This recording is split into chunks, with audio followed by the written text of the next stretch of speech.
Hello again. As you can see now, my acrylic underpainting is completely dry. So I'm about to start applying some layers of oil paint.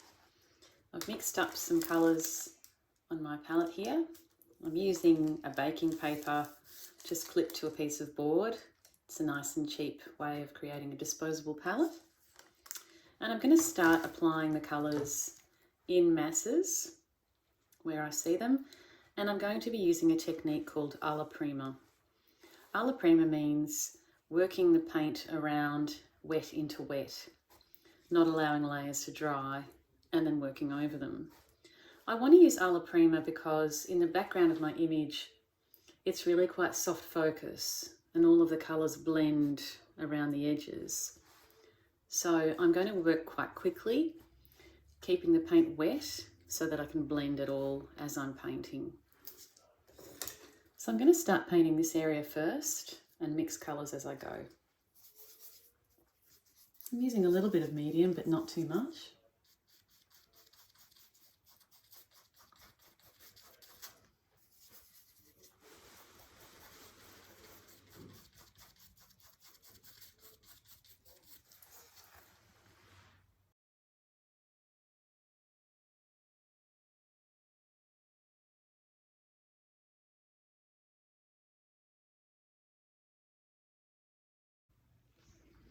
Okay, so that's the beginning of the prima layer. What you might not be seeing is that I'm using this chucks cloth to wipe my brush in between applying different colours. That's because I don't want them to blend quite too much. I want to keep some areas of colour quite pure, so I'm just cleaning my brush off each time I add a new colour. That's quite important. The reason I'm using a chucks cloth and not, say, an old t-shirt or a towel is because it's entirely synthetic and it doesn't have any fibres that will come off and end up on my painting. You might find if you use a cotton towel or a cotton t-shirt that fibres end up in the work and they're very hard to remove once you've done that. The other reason is because I share my studio with a cat, as you've probably seen, and her fur tends to fly everywhere. And the bristles of a towel tend to catch those hairs and dust a lot more. So unfortunately, the synthetic option is the better solution. Now I've applied some of my colours in quite roughly here, and what I'm going to do is get a very soft brush. This is a sample pot brush from Bunnings, and it's $2, really, really cheap.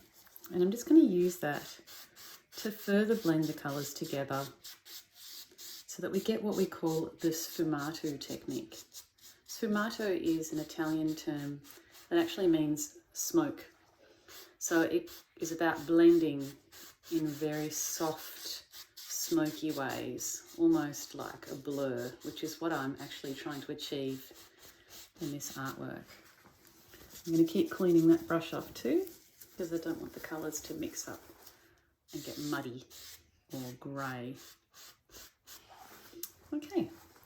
That section looks pretty good. I'm going to continue on with the joining sections so that I can continue to mix the wet paint together.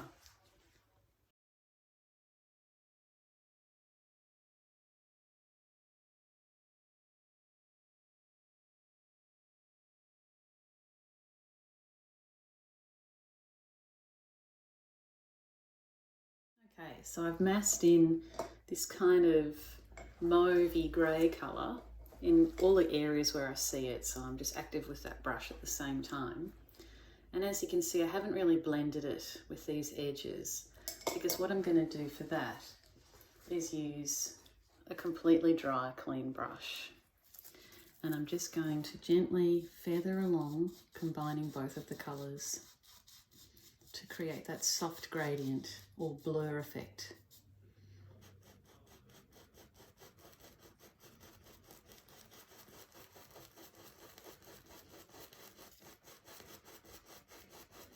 Now I can see the colours are mixing a bit too much, so I'm going to dry that brush off again, just in my chucks, and continue on.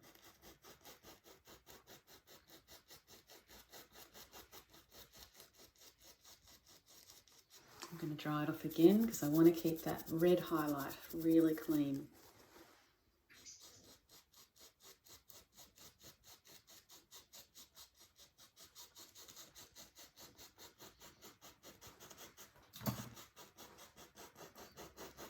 Okay, so that's looking quite nice. Just continue dry brushing for that blur and just blend a little bit more. And for some of these areas, I'd like to smooth the application out a little further. So I'm going to go back to my Bunnings brush, make sure it's nice and clean again. And just gently, barely touching the canvas, just smooth out some of those marks.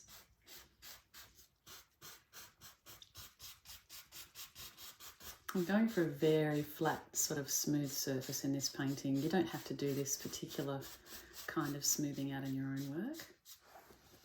And clean that brush up again. Just do some gentle blurring into the background. And you'll notice that I'm cleaning my brush with every single swoop.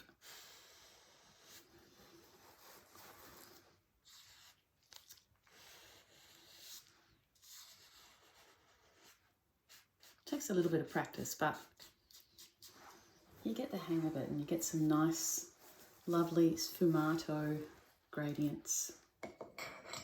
Now I'm going to come in with some of these really clean apricot colours and the yellows to make sure that I'm blending them while this background blue is still wet.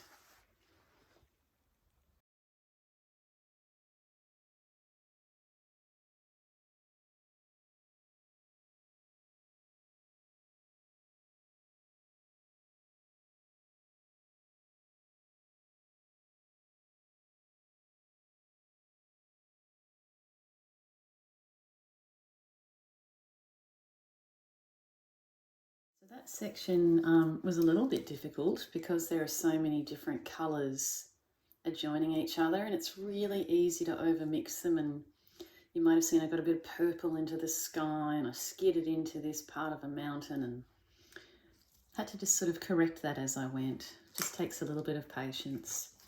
But now I'm going to continue on again with more adjacent areas so that I'm continuing to blend into wet edges.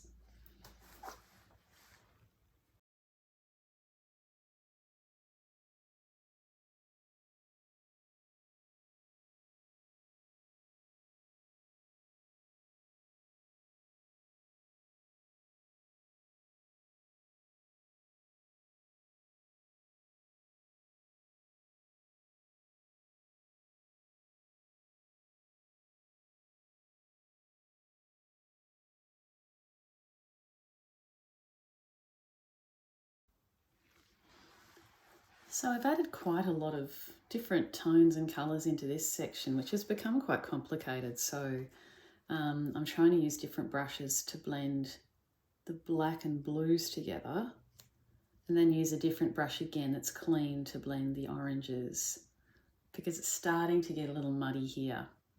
And it may be a bit easier for me to correct that in another layer when this is dry, which is often the case, to come back when the painting's dry and correct some of the colours and just clean up some of the areas with another layer of dry brushing. And I can show you that later when the painting's dry. I'd also like to correct some of the tones. I'm feeling like this is a little too light, but we'll see how things pan out when I get all of the other colours in.